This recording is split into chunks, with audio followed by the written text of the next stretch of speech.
Hello, my name is Joshua Garcia, and today I will be going over diversity of Japanese culture in the workplace. Japan is a country that is renowned for its captivating blend of tradition and innovation. This has contributed to the culture and the individual people. There is a famous Japanese proverb that states, "Big things often have small beginnings." I'm going to cover cultural history and values, to talking about workplace communications and customs associated with this culture group.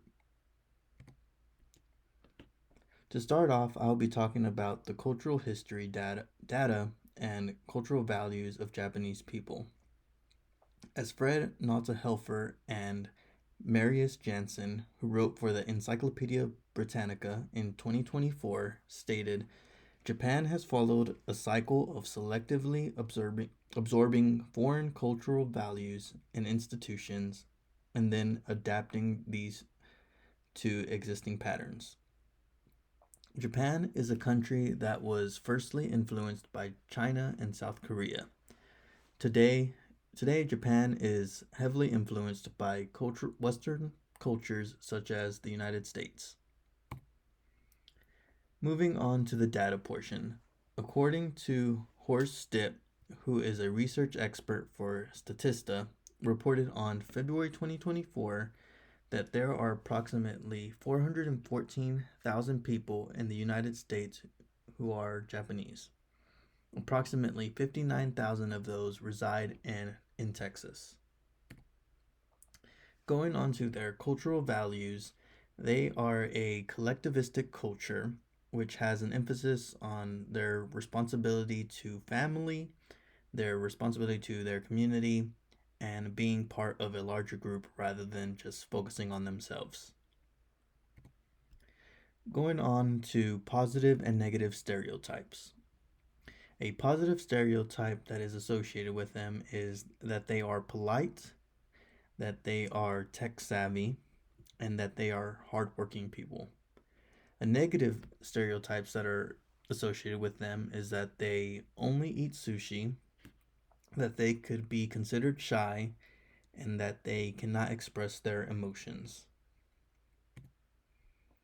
A famous Japanese celebrity in the United States today is Shohei Ohtani, who took the United States by storm with his abilities in baseball.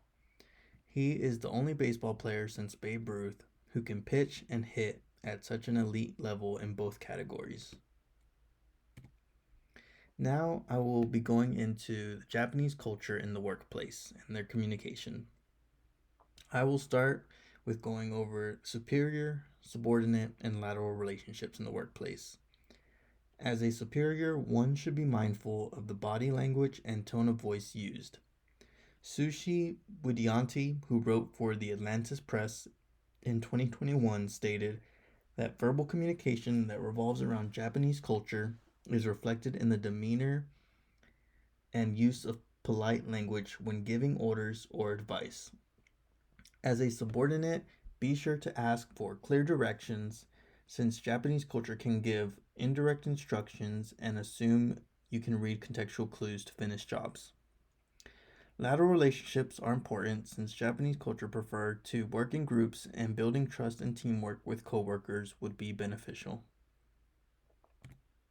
Verbal and nonverbal messages. For verbal messages, Japanese culture is considered high context, which means they speak in a less direct manner and use contextual clues. Some will not say explicitly no to avoid confrontation to keep a harmonious workplace. Be sure to speak with politeness in your voice and avoid harsh tones.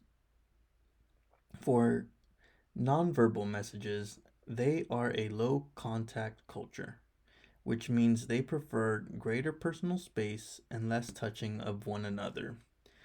Be mindful of gestures and body language used while communicating.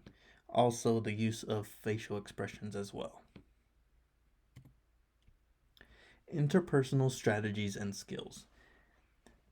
Keep an open and positive work environment. Have clear and concise directions.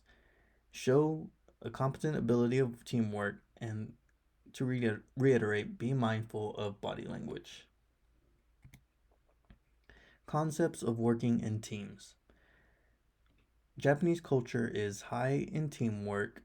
They have they love to work towards similar goals and enjoy helping and moving the company ahead as a collective. Concepts of workplace relevant customs and traditions. Customarily, they place a high value in appearance, choosing to wear more formal wear rather than casual wear. They place emphasis on formalities such as titles and positions.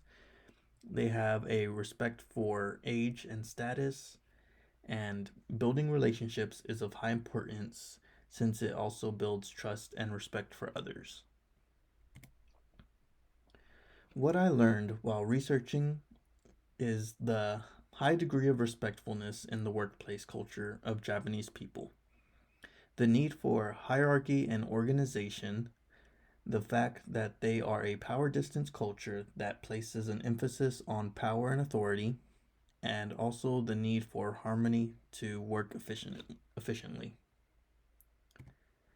In conclusion, I have covered the cultures, values, and communication used in the workplace by the Japanese culture. To reiterate, this culture is steeped in traditional values and emphasizes the group consensus rather than the individual. And one of the main core values is respect and politeness. To leave with one last Japanese proverb, watch others' behavior and correct your own behavior. This just shows how conscientious the culture is of others and the use of others' experiences to further your own. Thank you for listening in to my presentation over the Japanese culture in the workplace.